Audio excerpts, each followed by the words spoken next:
Hello everyone, welcome back to Tamil Tharavu channel. இன்னைக்கு நம்மளோட topic ரொம்ப ஸ்பெஷலான டாபிக் என்னன்னா phrasal verbs in English through Tamil learn பண்ண போறோம். நம்ம ஒரு verb நிறைய verb தெரிஞ்சதுக்கு அப்புறம் அதாவது தமிழ்ல வினைச்சொல்னு சொல்லுவோம்.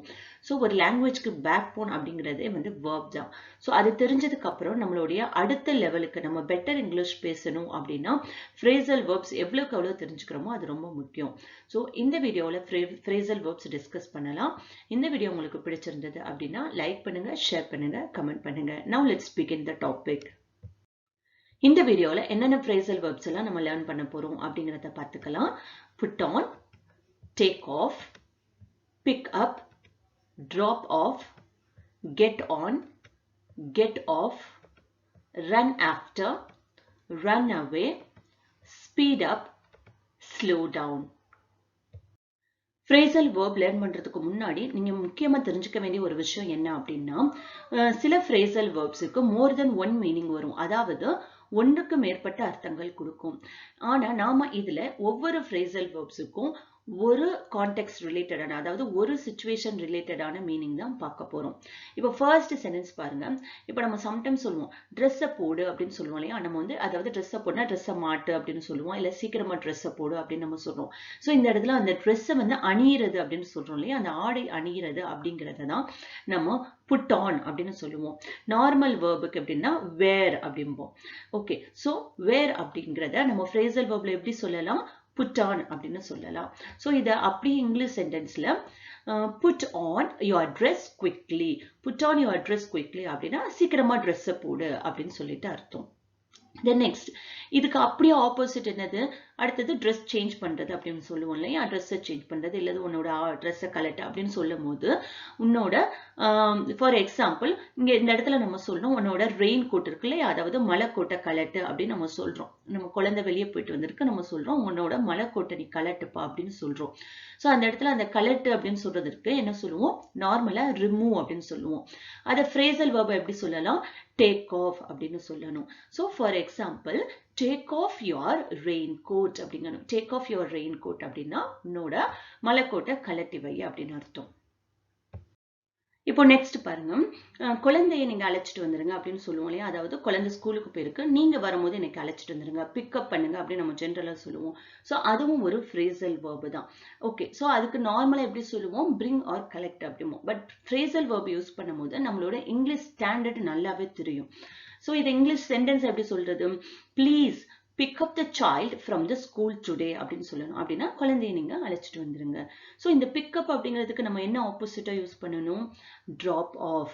drop off அப்படின்னா to take or to leave. அதாவது ஒரு இடத்துல இருந்து அழைச்சிட்டு இன்னொரு இடத்துல கொண்டு போய் விடுறது.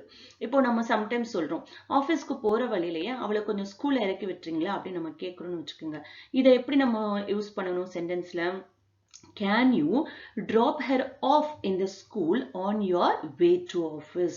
So அவளை அப்படின்னு இந்த இடத்துல வர்றதுனால அந்த இடத்துல dropக்கும் offக்கும் நடுவுல அந்த யாரை நம்ம சொல்றோமோ அவங்கள போட்டுறணும். Can you drop her off or can you drop the child off? Can you drop me off அப்படின்னு சொல்லிட்டு நம்ம அந்த இடத்துல அந்த noun or pronoun யூஸ் பண்ணிக்கணும். The next word என்ன அப்படின்னா இப்போ get on. get on அப்படின்னா என்ன? போர்டு, அதாவது போர்டிங் ஆறது அப்படின்னு சொல்லுவோம் இல்லையா? இதை பெரும்பாலும் ஏர்போர்ட்ல யூஸ் பண்ணுவாங்க. ஓகே, சோ இந்த இடத்துல நம்ம ஒரு எக்ஸாம்பிள் சொல்றோம். ஒருத்தவங்க ட்ரெயினுக்கு போறாங்க, அவங்க அந்த அதாவது கரெக்டான ட்ரெயினுக்கு பதிலா ஒரு தவறான ட்ரெயினுக்கு போயிட்டாங்க, வேற ட்ரெயின் மாறி ஏறிட்டாங்க. சோ அந்த ஏறிட்டாங்க அப்படின்னு நான் சொல்றேன் இல்லையா? இந்த வேர்டை தான் நம்ம என்ன சொல்லுவோம்? get on அப்படிம்போம். நார்மல் வேர்டு என்னன்னா போர்டிங் அப்படின்னு சொல்றது. சோ சென்டென்ஸ் எப்படி சொல்லணும்?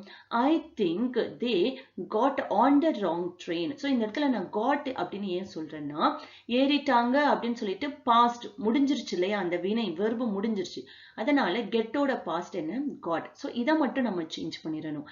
So they got on the wrong train அப்படின்னு சொல்லணும். The next one. So ஏறிட்டாங்கிறதுக்கு ஆப்போசிட் என்ன? So போர்டிங்கோட ஆப்போசிட் unboard, அதாவது get off அப்படிங்கிறது அதோட phrasal verb. So get off அப்படின்னா அவங்க இறங்குறாங்க இல்ல இறங்கிட்டாங்க அப்படின்னு நம்ம சொல்லணும்னா இறங்குறது அப்படிங்கிறதுக்கு get off அப்படிங்கணும். So இப்போ ஒரு சென்டென்ஸ்ல சொல்றோம், இப்போ நாம ட்ரெயினை விட்டு இறங்கணும் அப்படின்னு சொல்றோம். அப்ப அந்த இறங்கணும் அப்படிங்கிறதுக்கு என்னது?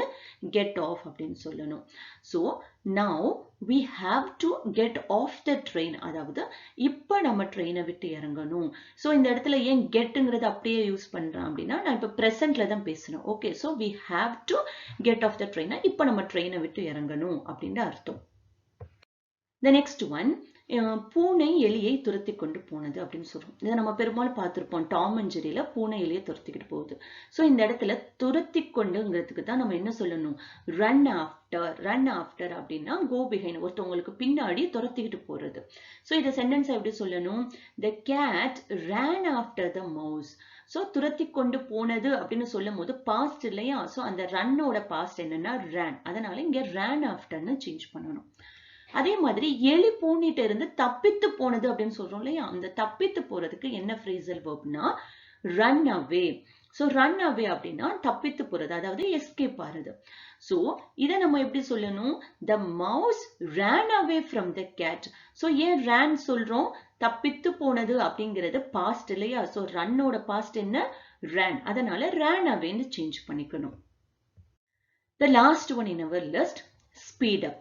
ஸ்பீட் அப் அப்படின்னா வேகம் எடுக்கிறது அப்படின்னு அர்த்தம். அதாவது ஒரு வேகத்தை அதிகப்படுத்துறது, ஒரு ஸ்பீடை அதிகப்படுத்துறது.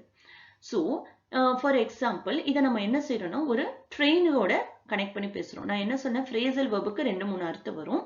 பட் நம்ம அதை ஒவ்வொரு சிச்சுவேஷன்ல யூஸ் பண்ண போறோம் அப்படின்னு தான். ஸோ இதுல நான் எதோட கனெக்ட் பண்றேன்? ட்ரெயின் அப்படிங்கறதோட சொல்றேன். ஸோ இப்ப சொல்றேன் விரைவில் ரயில் வேகம் எடுத்தது அப்படின்னு சொல்றேன். அப்ப அந்த வேகம் எடுத்ததுங்கிறதுக்கு நான் என்ன சொல்லணும்? ஸ்பீட் அப் அப்படிங்கணும். இதை சென்டென்ஸா எப்படி சொல்லணும்?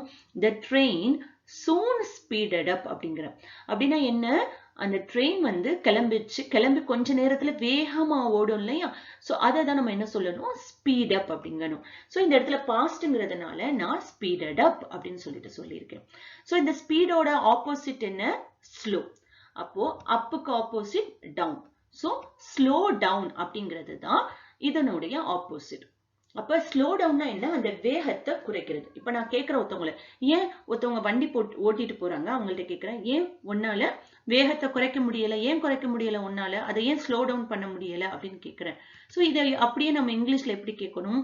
Why can't you slow down? அப்படின்னா என்ன? உன்னால ஏன் வேகத்தை குறைக்க முடியல அப்படின்னு அர்த்தம். ஓகே, சோ என்னென்ன ஃப்ரேசல் வெர்ப் எல்லாம் படிச்சோம் அப்படிங்கறத ஒரு ரிவ்யூ பார்த்துடலாம். புட் ஆன் அப்படின்னா வேர், அணி, அதாவது போடு. டேக் ஆஃப் அப்படின்னா ரிமூவ், கலெக்ட். பிக்அப் அப்படின்னா பிரிங் ஆர் கலெக்ட், அதாவது ஒருத்தவங்களுக்கு அழைச்சிட்டு வர்றது. இது டிராப் ஆஃப் அப்படின்னா ஒருத்தவங்களை இறக்கி விடுறது. அடுத்தது கெட் ஆன் அப்படின்னா போர்டு, ஒருத்தவங்க ஏறுறது, ஒரு வண்டிக்குள்ள, ஒரு ட்ரெயினுக்குள்ள, அதாவது ஒரு வெஹிக்கிள்குள்ள ஏறுறது. கெட் ஆஃப் அப்படின்னா ஒரு வாகனத்தை விட்டு இறங்குறது. ரன் ஆஃப்டர் அப்படின்னா துரத்திக்கிட்டு போறது. ரன் அவே அப்படின்னா எஸ்கேப் ஆறது. ஸ்பீட் அப் அப்படின்னா வேகத்தை அதிகப்படுத்துறது. ஸ்லோ டவுன் அப்படின்னா டிகிரிஸ், அதாவது வேகத்தை குறைக்கிறது. சோ இன்னைக்கு நாம பார்த்த இந்த ஃப்ரேசல் வெர்ப்ஸ் எல்லாம் உங்களுக்கு உங்களுடைய பெட்டர் இங்கிலீஷ் ஸ்பீக்கிங் ஸ்கில்லுக்கு யூஸ்ஃபுல்லா இருக்கும் அப்படின்னு நம்புறேன். இந்த வீடியோ யார் யாருக்கெல்லாம் தேவைப்படுதுன்னு நினைக்கிறீங்களோ அவங்களுக்கெல்லாம் ஷேர் பண்ணி வைங்க. பிடிச்சா லைக் பண்ணுங்க. உங்க வேல்யூபிள் கமெண்ட்ஸையும் மென்ஷன் பண்ணுங்க. Till I meet you in the next video. Take care. Thank you very much.